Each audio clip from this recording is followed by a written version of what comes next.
சிவகங்கை மாவட்டம் காரைக்குடியில் உள்ள அழகப்ப மாதிரி பள்ளியில் தமிழக அரசு சார்பில் முப்பெரும் விழா நடைபெற்றது. இதில் தமிழக துணை முதலமைச்சர் உதயநிதி ஸ்டாலின், அமைச்சர்கள் அன்பில் மகேஷ் பொய்யாமொழி, பெரிய கருப்பன், மெய்யநாதன் மற்றும் மாவட்ட ஆட்சியர் பொற்கொடி உள்ளிட்டோர் கலந்து கொண்டனர். இந்நிகழ்ச்சியில் மிதிவண்டி வழங்கும் திட்டத்தினை துணை முதல்வர் உதயநிதி ஸ்டாலின் தொடங்கி வைத்தார். பின்னர் இந்நிகழ்ச்சியில் அரசு பள்ளி மாணவி யோகேஸ்வரி அரசு பள்ளியில் பயிலும் மாணவர்களுக்கு கிடைக்கும் சலுகைகளை குறித்து செந்தமிழில் பேசி அசத்தியிருந்தார். இதனை துணை முதல்வர் உதயநிதி ஸ்டாலின், அமைச்சர் அன்பில் மகேஷ் ஆகியோர் வியந்து பார்த்தனர்.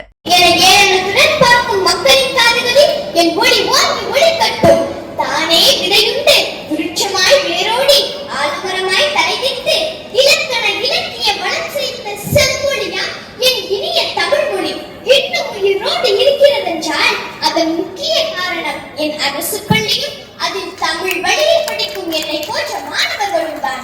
ஆம், அரசு பள்ளியிலேயே தமிழ் மொழி இந்நேரம் தலைமறைந்து போயிருக்கும்.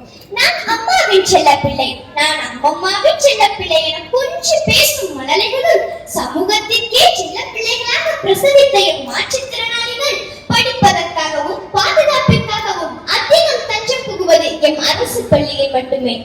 ஈன்ற பொழுதின் பெரிதுவக்கும் தன் மகனை சான்றோன் என கேட்டார் என்கிறார் ஐயன்.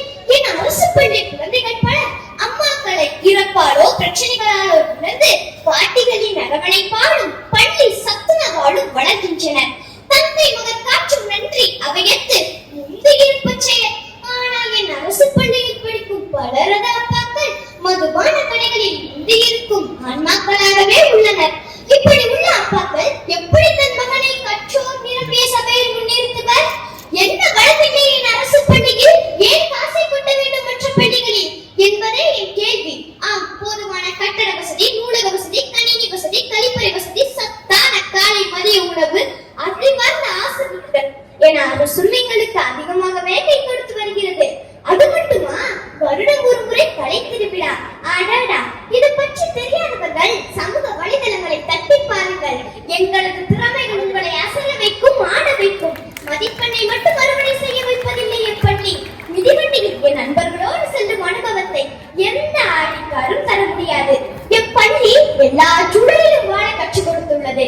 கல்வி மட்டுமே வாழ்வை மாற்றும் என புரிய வைத்துள்ளது. வறுமை வாழ்வில் உயரவோர் தடையில்லை என உணர வைத்துள்ளது. ஆம், என் அரசு பள்ளி வறுமையின் அடையாளம் அல்ல, பெருமையின் அடையாளம். ஆம், என் அரசு பள்ளி வறுமையின் அடையாளம் அல்ல, பெருமையின் அடையாளம். அறிவு பசியை தேடி வரும் குழந்தைகளுக்கு இதை தேடும் சரணாலயம் என் அரசு பள்ளி என்பதை நீங்கள் உணர அன்புடன் வேண்டுகிறேன். நன்றி, வணக்கம். உங்கள் அனைவின் சார்பில் தனியாளாக மேடைக்கு வந்து மிக சிறப்பாக உரையை நிகழ்த்தி உங்கள் சார்பாக மாண்புமிகு துணை முதலமைச்சர் அவர்கள் கையெழுத்திட்ட புத்தகத்தினை பெற்றுக் கொண்டிருக்கிறார்கள். ஊராட்சி ஒன்றிய நடுநிலை பள்ளி மாணவி. ஒரு மிகப்பெரிய கைத்தட்டல்களை அளிக்கலாம். உங்களுடைய ரெப்ரசன்டேட்டிவா தான் இந்த மாணவி உங்களுக்காக இந்த புத்தகத்தை பெற்றுக் கொண்டிருக்கிறார்கள்.